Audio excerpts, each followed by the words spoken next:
and the pain just gets unmanageable. I sat for 3 years curled up in a little ball in my recliner. I couldn't work, I couldn't do anything. Hi, Tony. Hi, good to Dr. see you. How are you, sir? Good to see you. To help manage his diabetic nerve pain, Tony has learned that it's vitally important to communicate with his doctor. That means sharing information about any sensations that are causing discomfort. Patients have often told me that they were confused early on because they would experience things like numbness, needles and pins, some unusual feelings in their feet, and pain all at the same time. They didn't know what to make of it themselves. And if their doctor didn't ask, sometimes they didn't bring it up. Where is the pain? Could you point it out for me? The pain will start like in my knees, and it goes right down through my legs. And right. When it comes to a condition like neuropathy, it's critical that a patient talks to the doctor because the doctor can only examine the patient. The doctor can't feel for the patient. Tony worked with his doctor to develop a treatment plan to manage both his diabetes and his pain. And he knows the management of pain is an ongoing process. That's something everyone with this condition needs to remember. So far, there is no cure for DPN because remember, the causes are incompletely understood. But what we want to do is improve functionality. There are a number of medications to consider, but once you have started taking them, it's important to follow through. One needs to build up a chronic, continuing level of the medications for them to be effective. So it's important to take the medications regularly as prescribed, not to miss a dose, and not to think, well, I'm doing fine today, so I don't have to take my medication. Don't be stupid and stop taking the medication because you feel good. But do share with the doctor any side effects you're feeling from the medication. The prescription might need to be adjusted or changed. And to avoid harmful interactions, it's very important that every healthcare provider you see knows about all the medications you're taking for other conditions as well as for your diabetes.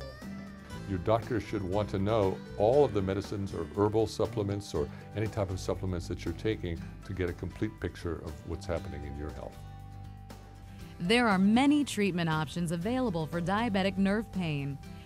These should be discussed with your doctor so that you can build an overall plan for success.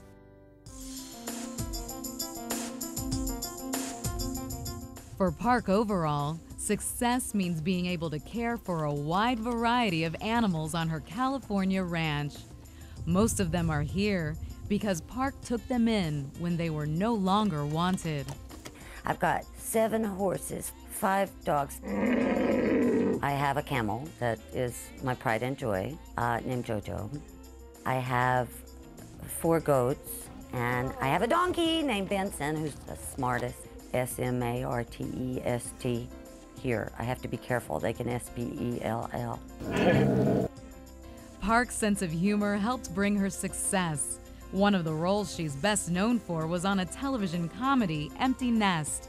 She found out early that she belonged on stage when she was in a school play back in Tennessee. 2nd grade. Oh, I remember that one well. I had one line, and I did it. Big moment. Big moment. I'll never forget it. But diabetes was part of her childhood as well, and she has been coping with it ever since. I tell you what, I can't complain. To have made a 39-year run with it, to have gotten it in 1968 or 9, thereabouts, and still have my eyes, my legs, my kidneys, all of that. Even so, there have been some painful lessons along the way. When the disease would get out of control, episodes of pain became a part of her life. The pain started when I began to misbehave around 15, 16, 17, you know the days. Park is the daughter of an educator and a judge. She knew that to achieve her goals, she would first have to educate herself about handling her pain, and that meant taking control of her diabetes. To live fully with diabetes, you need to take control now and every day.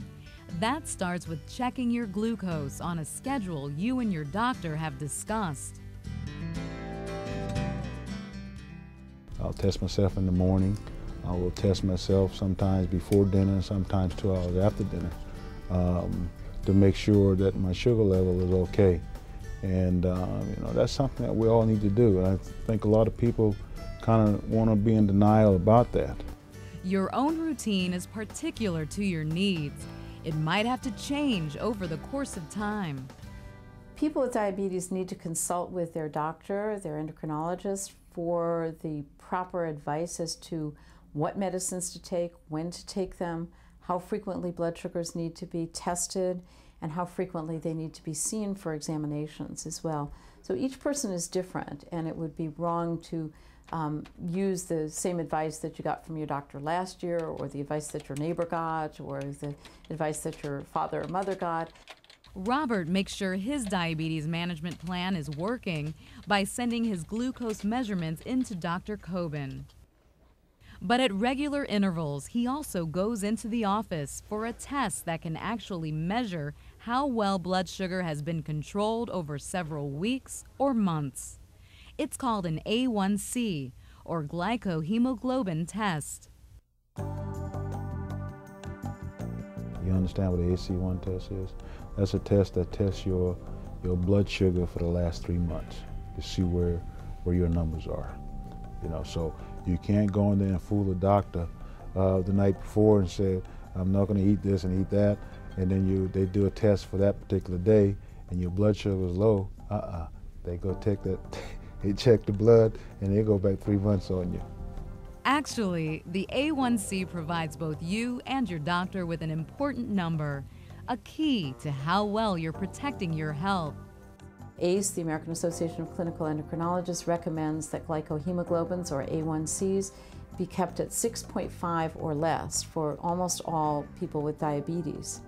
The reason for that recommendation is very strong evidence that suggests that all of the complications of diabetes are much less likely to occur if the blood sugar has been kept at a level that keeps the A1C under 6.5. People with diabetic nerve pain should discuss what their A1C goal should be to help keep their pain from getting worse. There's a 60% reduction in progression of neuropathy in people whose A1Cs are controlled as compared to those folks whose A1Cs are not controlled. The A1C test is part of a regular diabetes checkup. So is an examination of your feet.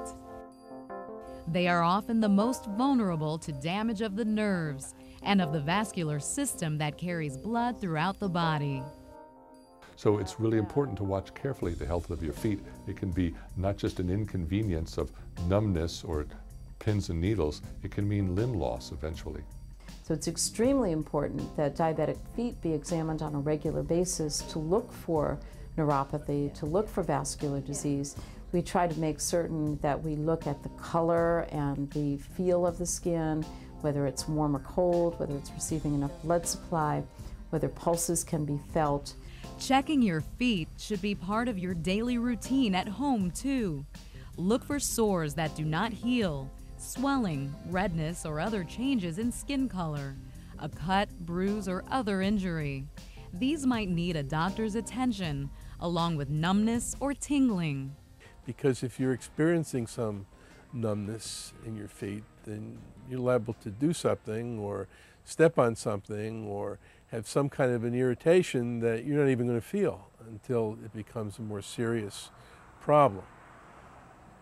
So what I do is try to work it into a routine. I don't do it at one time. When I get up in the morning, my feet hit the floor and I'm looking at them. And when I put my shoes